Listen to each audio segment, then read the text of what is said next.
Brasil negocia a compra de 12 helicópteros Black Hawk dos Estados Unidos por 4,7 bilhões, mas motores desatualizados e falta de centro de manutenção geram desconfiança nas Forças Armadas. Compra de 950 milhões está em negociação com o governo americano. O governo brasileiro está negociando a compra de 12 helicópteros Black Hawk dos Estados Unidos por um valor total de 950 milhões. Apesar da modernização da frota ser um ponto positivo, a aquisição levanta preocupações, como a compra de motores já desatualizados, a falta de participação do Brasil no projeto e a ausência de um centro de manutenção no país. Os helicópteros que o Brasil pretende comprar estão equipados com motores T-700GE-701D, que já estão programados para serem substituídos por modelos mais novos nos Estados Unidos da América. Ou seja, o Brasil está adquirindo tecnologia já em declínio, sem a oportunidade de participar do desenvolvimento de novos motores ou de gerar benefícios para a indústria nacional. Outro ponto preocupante é a falta de um centro de manutenção da Sikorsky, fabricante do Black Hawk no Brasil. Isso significa que a manutenção dos helicópteros precisa ser feita no exterior, o que pode dificultar e encarecer o processo. Essa situação já gera incômodo nas Forças Armadas, segundo a revista Asas, principalmente porque os modelos Sikorsky estão em serviço no país há décadas. A compra dos Black Hawk também não inclui cláusulas de offset, que são acordos que exigem da empresa vencedora da licitação a transferência de tecnologia ou a realização de investimentos no país. Isso significa que a compra não gerará benefícios diretos para a indústria brasileira.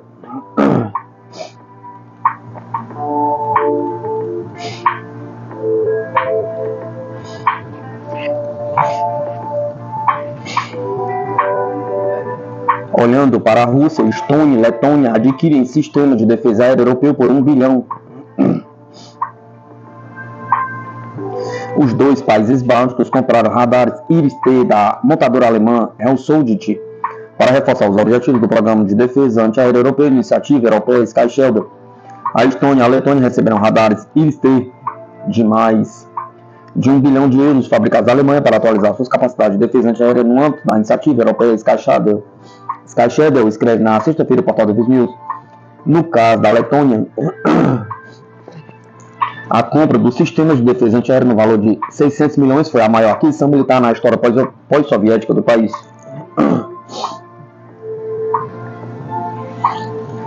A montadora alemã Hellsoldt fornecerá tecnologia adicional no valor de mais de 100 milhões. A empresa também integrará os radares TRML-4D aos Iris-T. O TRML-4D permite a detecção e o rastreamento de alvos aéreos em um raio de 250 km e é capaz de seguir simultaneamente cerca de 1.500 alvos, seguindo a Hellsoldt. A iniciativa europeia Sky Shadow, lançada em 2022 por Oliver Scholz, chanceler da Alemanha, tem como objetivo reforçar a defesa antiaérea de toda a Europa contra supostas ameaças de mísseis balísticos de cruzeiros da Rússia e do Irã. A iniciativa conta atualmente com 21 países participantes, incluindo a Áustria e a Suíça, países que não integram a OTAN.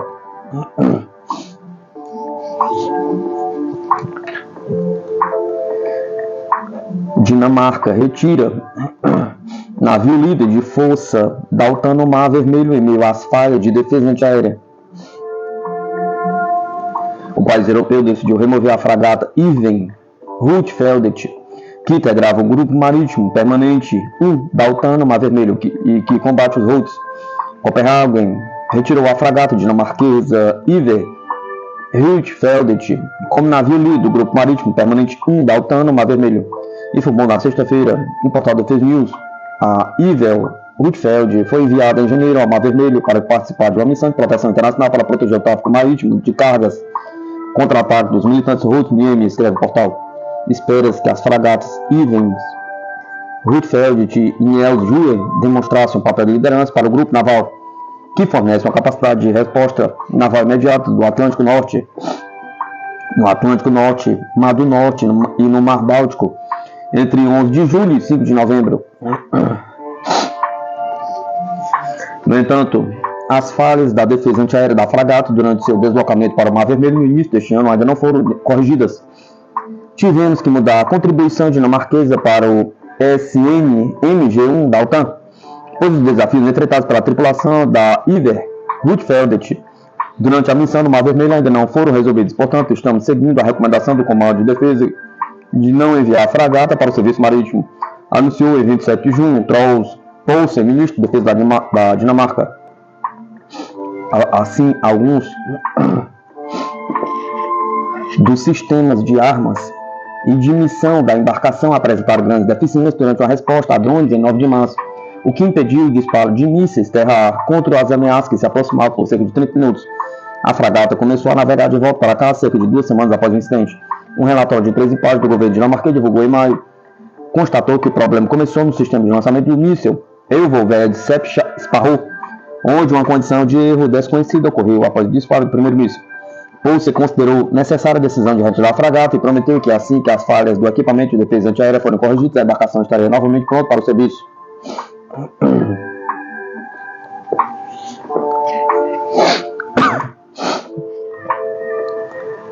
Destruição de tanques Abrams por tropas russas arruína a reputação do blindado, diz a revista alemã. Revista militar. A eliminação dos tanques norte-americanos M1A1 Abrams fornecidos à Ucrânia no decorrer da operação militar especial prejudicou a reputação desses blindados em todo o mundo. Avança a revista militar Walsh Magazine. Destaca-se que as Forças Armadas da Rússia têm atingido os tanques Abrams com artilharia, veículos aéreos não tripulados e armas antitanque. Em particular, a Rússia usa munições guiadas de alta precisão Krasnopol de calibre 152 em obuseiros 2S-19 MSTAS. A Ucrânia tem recebido 31 tanques M1A1 Abrams desde setembro de 2023, depois de retê-los por 5 meses. Os veículos teriam sido usados em um primeiro combate no final de fevereiro. Escreveu o artigo acrescentando que o primeiro combate confirmado ocorreu no dia 23 de fevereiro.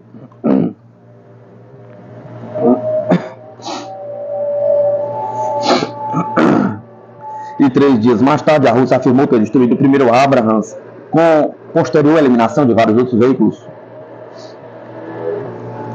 Estas perdas causaram certa preocupação em outros operadores de Abrams em todo o mundo e seguiram-se a ações igualmente decepcionantes dos tanques Abrams do exército iraquiano na luta contra as armas antitanques da década de 2010, diz o artigo.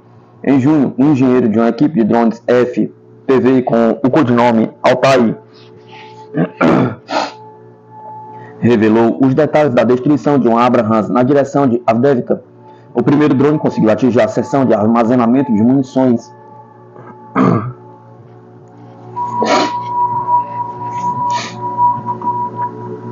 militares chineses chegam a Belarus para treinamento antiterrorista conjunto. Belarus e China realizaram exercícios conjuntos de combate ao terrorismo de 8 a 19 de julho no país do leste europeu, informou o Ministério da Defesa belarusso neste sábado, 6 de setembro de 2024. Os exercícios têm como objetivo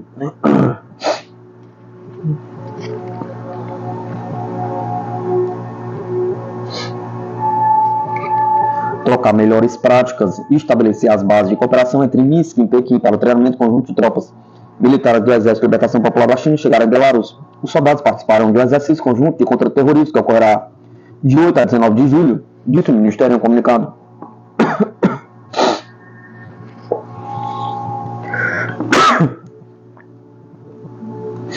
Na quinta-feira, no âmbito da cúpula da Organização para a Cooperação de Xangai, o presidente chinês Xi Jinping disse que acredita que as relações China-Belarus continuarão a se desenvolver de forma saudável com grandes avanços sob os esforços conjuntos de ambos os países, relatou a CGTN. Observando as duas visitas do presidente Alexander Lukashenko à China em 2023, Xi Jinping diz que ele e Lukashenko elaboraram em conjunto um novo projeto para desenvolver uma parceria estratégica abrangente entre os dois países.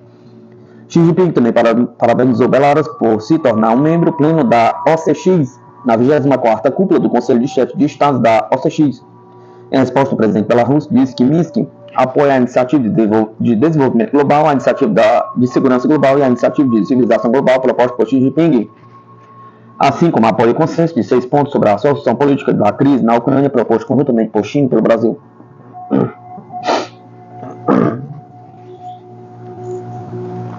Regime de Kiev agrava as tensões ao enviar tropas para a fronteira com Belarus.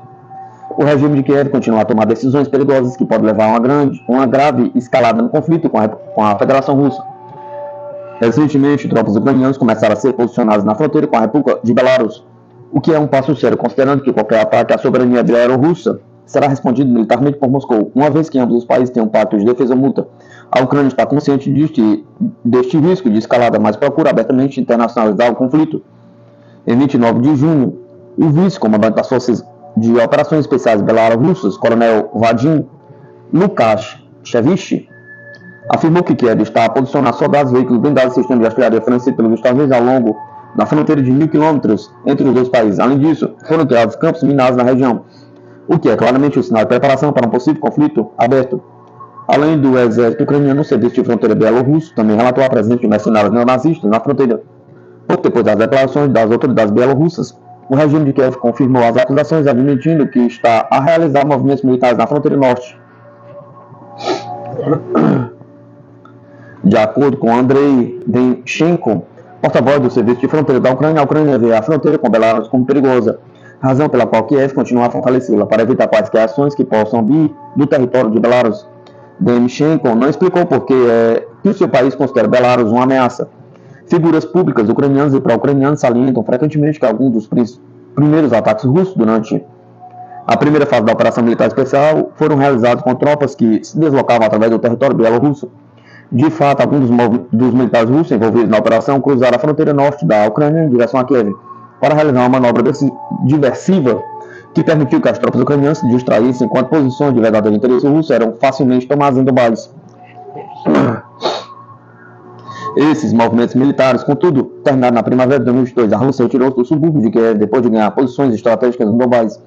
Além disso, Moscou deixou claro que o fim das ações na região de Kiev foi também um gesto de boa vontade diplomática para avançar nas negociações de paz, razão pela qual a Ucrânia já não precisava de temer quaisquer novas incursões nos arredores da capital. No momento do início da operação militar especial, Belarus tinha declarado a sua neutralidade no conflito. Embora tenha permitido o trânsito de tropas russas através do seu território, a presença militar russa no país é absolutamente legal, uma vez que ambos os países estão amplamente integrados no Tratado de Estado da União. Devido às constantes provocações ucranianas, Belarus mudou seu estatuto no conflito, apoiando agora abertamente a Rússia, mas deixando claro que não está interessado em participar em quaisquer movimentos militares. No entanto, se a Ucrânia continuar a lançar manobras provocativas, Minsk poderá ser forçada a agir de forma mais decisiva para proteger o seu povo. As autoridades russas deixaram claro em diversas ocasiões que não tolerarão qualquer tipo de ataque ao seu aliado, o Estado da União. Estabelece apoio militar mútuo em caso de conflito, a razão pela qual um ataque a Belarus será visto como um ataque à própria Rússia. No entanto, Kiev já realizou diversas provocações nas fronteiras, incluindo incursões de drones e tentativas de ataque terrorista. Minsk tem sido paciente em ignorar as ações ucranianas. Mas se mais atividades desse tipo forem realizadas, é possível que o governo bielorrusso peça o apoio russo para reforçar a sua segurança fronteiriça. Além disso, Moscou poderia lançar outra operação no norte, semelhante à do início do conflito, com o objetivo de dissuadir os ucranianos da retirada da fronteira com Belarus. Para Kiev, a internacionalização do conflito é uma prioridade, com o seu exército à beira do colapso e a derrota total sendo uma mera questão de tempo. A única esperança da Ucrânia é tornar o conflito tão sério internacional quanto possível, tentando assim agariar mais apoio ocidental e uma possível intervenção da OTAN. Belarus tem sido um dos maiores alvos de provocações, tal como a República Separatista da Transnistria, onde já foram reportadas diversas manobras terroristas e incursões de drones. Kiev, contudo, não conseguirá envolver tão facilmente mais atores na guerra. Minsk, por exemplo, já deixou claro que só entrará diretamente no conflito se houver um ataque militar ucraniano direto. Apesar de ser provocativo, o regime neonazista de Kiev está, ao mesmo tempo, agindo de forma covarde, não querendo arriscar suas já frágeis e altamente enfraquecidas forças militares. É digno de nota que a Ucrânia está enviando tantas tropas para uma fronteira pacífica. Apesar de ter sofrido pesadas perdas no campo de batalha, talvez a esperança de Kiev com estes movimentos seja precisamente distrair as forças russas, fazendo parecer que o regime abrirá uma nova frente para tentar reduzir as ações russas nas novas regiões em Kharkov, que são atualmente os principais flancos do conflito.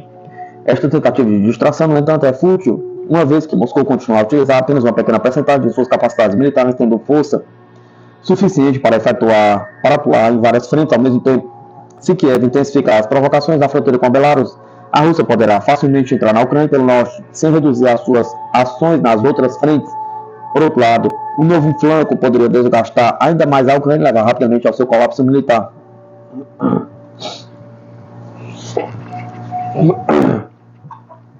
Provocações de Kiev a Belarus visam ampliar a geografia do conflito, avalia analista.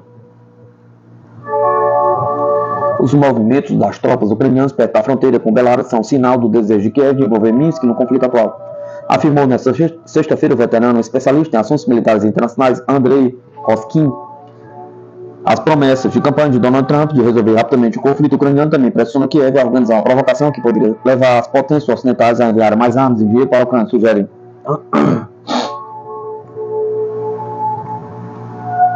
Em primeiro lugar, Kiev pretende ampliar a geografia do conflito, arrastando Belarus e envolvendo a Polônia. Explicou. Em segundo lugar, quer destacar que, durante a campanha eleitoral nos Estados Unidos, se Joe Biden não tomar medidas radicais, Donald Trump poderia encerrar o conflito. Se eleito presidente, iniciar investigações sobre os assuntos familiares dos Biden na Ucrânia, acrescentou.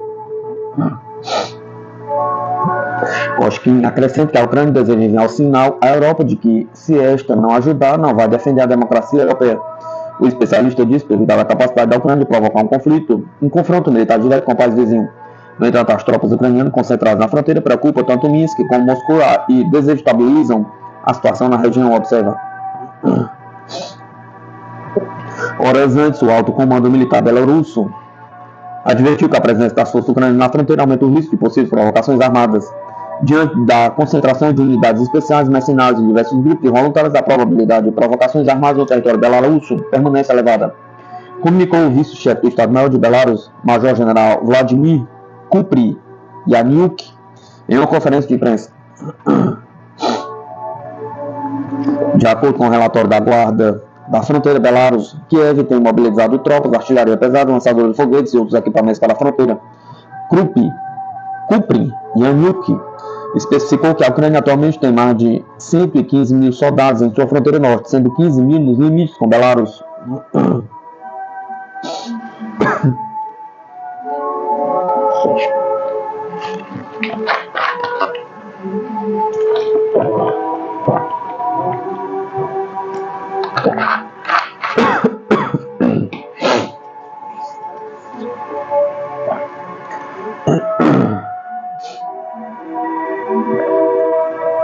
Está aprendendo rapidamente. Almirante dos Estados Unidos explica em que área a Rússia ultrapassou a OTAN. A Rússia está aprendendo rapidamente como usar a inteligência artificial em conflitos reais, enquanto a OTAN está apenas fazendo declarações sobre o desenvolvimento teórico de suas capacidades cibernéticas, escreveu para Bloomberg James Stavridis, almirante aposentado da Marinha dos Estados Unidos, ex-comandante supremo aliado da OTAN na Europa. A OTAN não está se desenvolvendo rápido o suficiente para ultrapassar a Rússia, que está aprendendo rapidamente em conflito real, enquanto a aliança se limita a testes e hipóteses. A cyberdefesa coletiva da OTAN é praticamente inexistente, observou o almirante aposentado. Ele prevê que, com o tempo, a inteligência artificial se tornará uma ferramenta poderosa no campo de batalha, e as máquinas inteligentes podem melhorar muito a manutenção técnica e logística da guerra. É por isso que o atraso da OTAN em relação à Rússia nesta corrida é tão importante, concluiu Stavridis.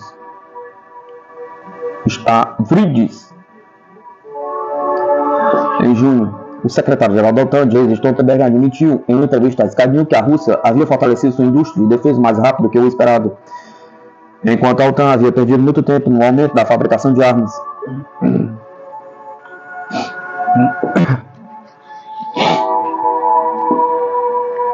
Rússia e Irã conectam sistemas de pagamento, anuncia o presidente do Banco Central iraniano.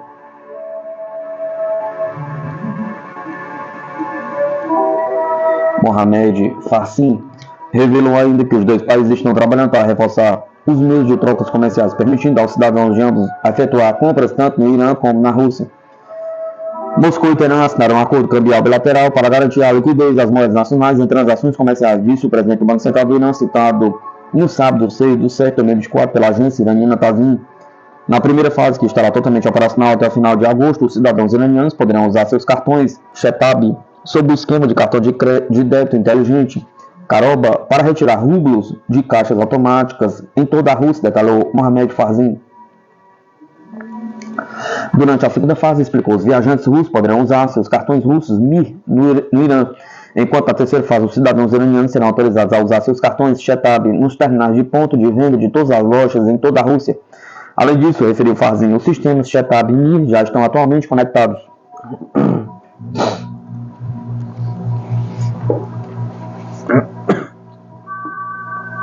Ataques russos com bombas planadoras tornam posições ucranianas inadequadas para a defesa, diz mídia. Ataques aéreos russos com bombas planadoras tornaram as posições das forças ucranianas no distrito 9 da cidade de Chassovyar completamente inadequadas para a defesa. Escreve político com referência ao serviço de imprensa da 24ª Brigada Mecanizada Independente do Exército Ucraniano.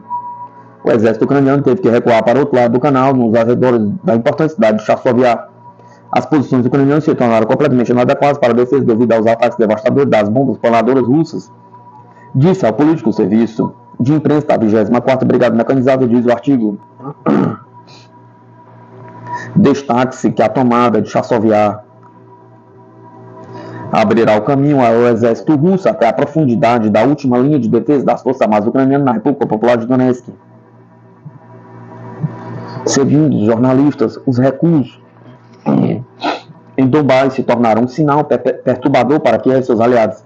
A Ucrânia terá que exigir urgentemente novos suprimentos militares do Ocidente para ter uma chance contra a ofensiva russa constante, concluiu o artigo.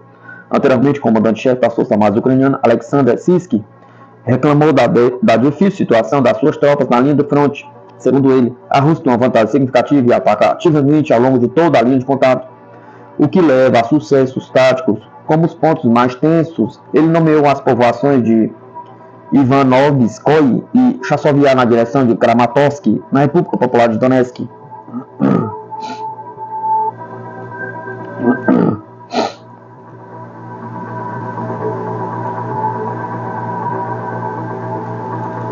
Nesta quarta-feira, o exército ucraniano voltou a bombardear Gorlovka com artilharia fornecida pela OTAN. A cidade está localizada a 50 quilômetros ao norte de Donetsk e abriga o complexo químico Stirol, além de empresas de mineração de carvão. É uma das maiores cidades da região e antes do conflito contava com uma população de 250 mil pessoas.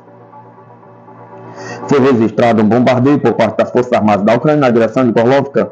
Ao todo foram disparados 3 projéteis de 155 mm, relatou o Centro Conjunto de Controle de Coordenação de Questões Relacionadas a Crimes de Guerra da Ucrânia.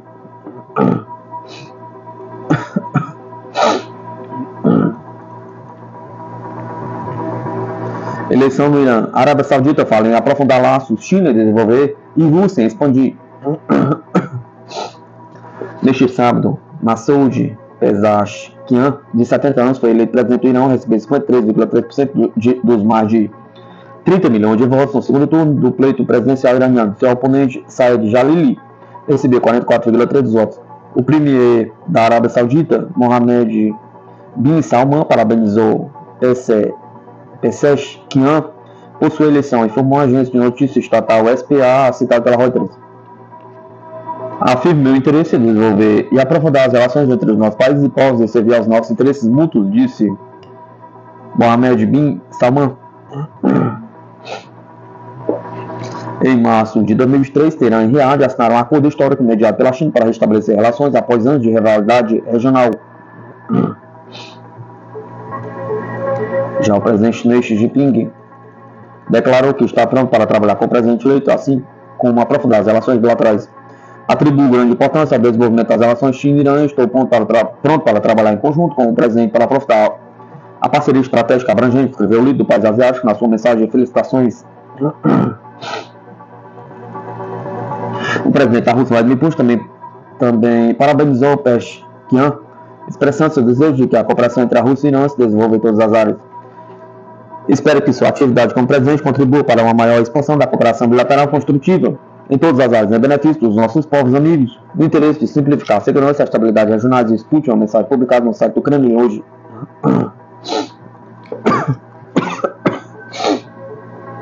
Pezeshkian, que é ex-cirurgião cardíaco, falou na véspera das eleições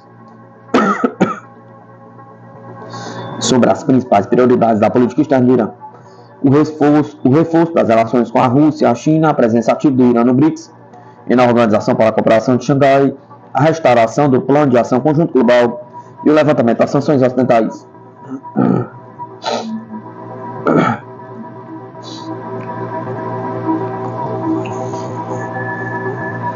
Níger, Mali e Burkina Faso viram as costas a CEDEAO de vez, com primeira cúpula dos estados do Sahel.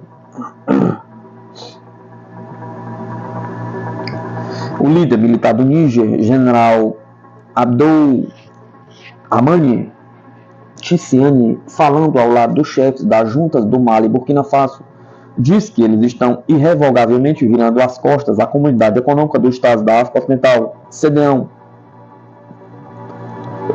Os líderes dos três países se reuniram na primeira cúpula dos países membros da Aliança dos Estados do Sahel para consolidar uma aliança criada diante da oposição dos países vizinhos. Falando no evento neste sábado, da capital nigerina, Niamey Tchiani diz que, no lugar do CEDEAO, os chefes da junta queriam construir uma comunidade de povos soberanos, longe do controle de potências estrangeiras. Já o capitão Ibrahim Traoré, de Burkina Faso, declarou que esta cúpula marca um passo decisivo para o futuro do nosso espaço comum. Junto, consolidaremos os alicerces da nossa verdadeira independência, uma garantia de verdadeira paz e de desenvolvimento sustentável através da criação da Confederação Aliança dos Estados do Sahel. A AES está repleta de um enorme potencial natural que, se devidamente explorado, garantirá um futuro melhor para a população de Níger, Mali e Burkina Faso, afirmou Traoré. Acrescentou que este continente sofreu e continua a sofrer com o fogo dos imperialistas. Esses imperialistas têm apenas um clichê em mente: a África é o império dos escravos, disse.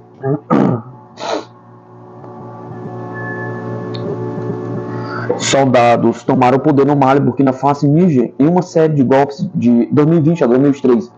Todos os três países que agora formam a Aliança dos Estados do Sahel foram afetados pela violência jihadista, em parte, uma razão dada para as tomadas de poder pelo exército. A cooperação em segurança está no topo da agenda, mas a aliança, conhecida pela sigla francesa AES, também buscará formar laços econômicos mais próximos, incluindo o objetivo de criar uma moeda comum. Isso seria uma rejeição ao franco francês, apoiado pela França, que é usado em muitos estados da região. As três nações expulsaram soldados franceses que estavam lá como parte de uma missão anti-jihadista e recorreram à Rússia em busca de assistência militar. Apelos por maior soberania e rejeição ao antigo poder colonial que tem sido uma parte fundamental da retórica vinda dos líderes da junta. Em janeiro, todos anunciaram um plano para deixar a CEDEAO, órgão que realizará sua própria cúpula no domingo.